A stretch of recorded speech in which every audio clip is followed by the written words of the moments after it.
ఉండవు. వెంపుల చెట్టుకు నిచ్చినేసి బిడ్డలు పుడతారన్నాడు కదా బ్రహ్మంగారి స్వామి. వెంపుల చెట్టు అంత వచ్చింది అయ్యా.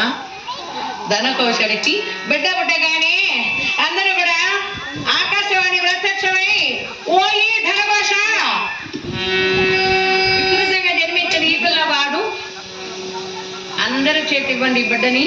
ఎవరైతే ఎత్తుకుంటారో వారి చేతుల్లో వీరికి 4 చేతులు ఉంటాయి కదా, 2 చేతులు వెళ్ళిపోయి 3 కన్నుల్లో ఒక కన్ను వెళ్ళిపోతే అతని చేత వీడికి మరణము.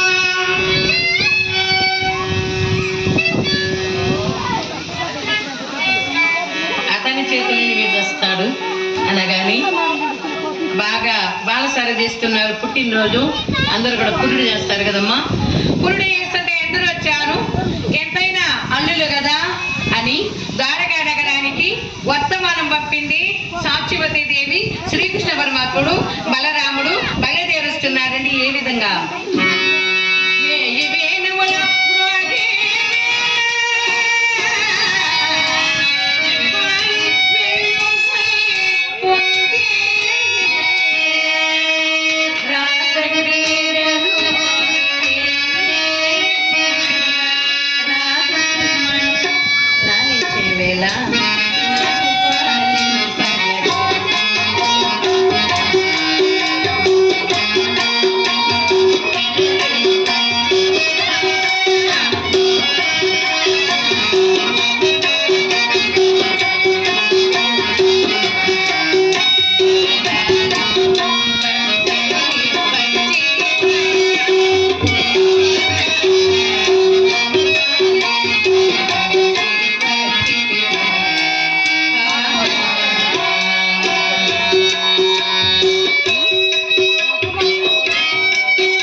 బలరాముడి దగ్గర ఇచ్చారు శిశుపాలుణ్ణి. 4 చేతులు అలాగే ఉన్నాయి, 3 కన్నులు అలాగే ఉన్నాయి. యథా ప్రకారంగా ఉన్నాడు. అమ్మా జరుగుతుంది. ఇంతకుముందు అయితే పుట్టినరోజు జరిగేటప్పుడు ఏం చేసేవాళ్ళము, ఏ గుడికి వెళ్ళి ప్రసాదాలు చేసి 10 మందికి పెట్టేవాళ్ళు. ఇప్పుడు అట్టగా ఉండు, కేక్ తెస్తారు, ఇంత పెద్ద కేక్, దాని మీద కొవ్వొత్తులు పెడతారు. కొవ్వొత్తులు పెట్టి అవి మధ్య ఇప్పుడు నుండి పంపులు ఆగమని నేర్పిస్తారు. 10 మందికి అన్నం పెట్ట అంటే కొవ్వొత్తులు ఎందుకు ఆపుతారు? ఇప్పుడు నుండి నాయనా నేర్చుకోరా, పంపులు ఎట్లా ఆపలు ఎట్లా, అవి పెద్ద ఎట్లా డూ అట్లా. అప్పుడు నానా ఈ పిల్లవాడిని తీసుకొని శ్రీకృష్ణ పరమాత్ముడి దగ్గరికి గాని రారల్లుడా అని ఆ బిడ్డను అందించింది సత్యవతి దేవి. ఆ బిడ్డ రోజు వస్తున్నారు పరమాత్ముడు అంతా వచ్చాడము అని ఇవ్వగాని రారల్లుడని ఆ దగ్గరగా తీసుకున్నాడు. ఆ తీసుకోగానే 4 చేతుల్లో 2 చేతులు వెళ్ళిపోయాయి, 3 కన్నుల్లో 1 కన్ను వెళ్ళిపోయింది. సంపూర్ణంగా అన్నాడు పిల్లవాడు, ఏదో ప్రకారంగా అన్నాడు, ఆడుకుంటున్నాడు. ఆకాశవాణి చెప్పింది కదా, సత్యవతి ఎవరి చేతులైతే నీ బిడ్డ మామూలు బిడ్డ అవుతాడో వారి చేతులని వీడికి చావు.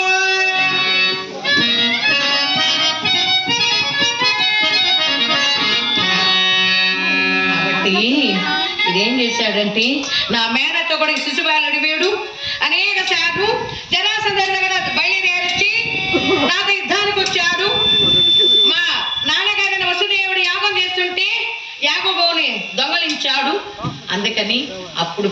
మీద పడిందంటే సాత్యవతి.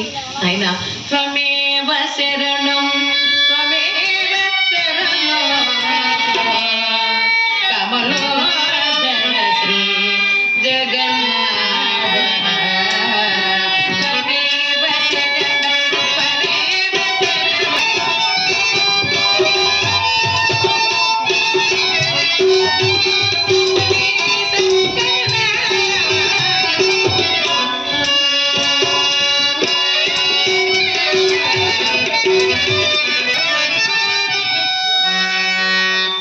నా బిడ్డ ఏదైనా తప్పు చేస్తే అల్లుడా ఈ తల్లి ముఖం చూస్తే వదిలిపెట్టాను. ఆయన అత్త నువ్వు నన్ను అడుగుతున్నావు కాబట్టి, నేను మేనత్తంటే కన్నతల్లితో సమానం కాబట్టి నీకు మాట ఇస్తున్నాను.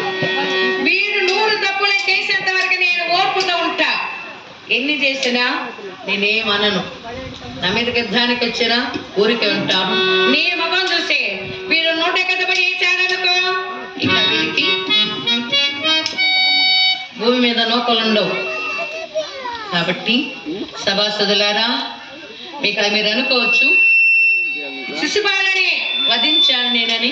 వీడెవరు? నా మేనత్త కొడుకు. నేను వీరికి మామ అవుతాను. వీడేం తక్కువ పని చేశాడా? కామధేను అంటే మా నాన్నగారి వసుదేవుడు మరి యాగం చేస్తుంటే యాగభవన్ దొంగలించాడు వీడు.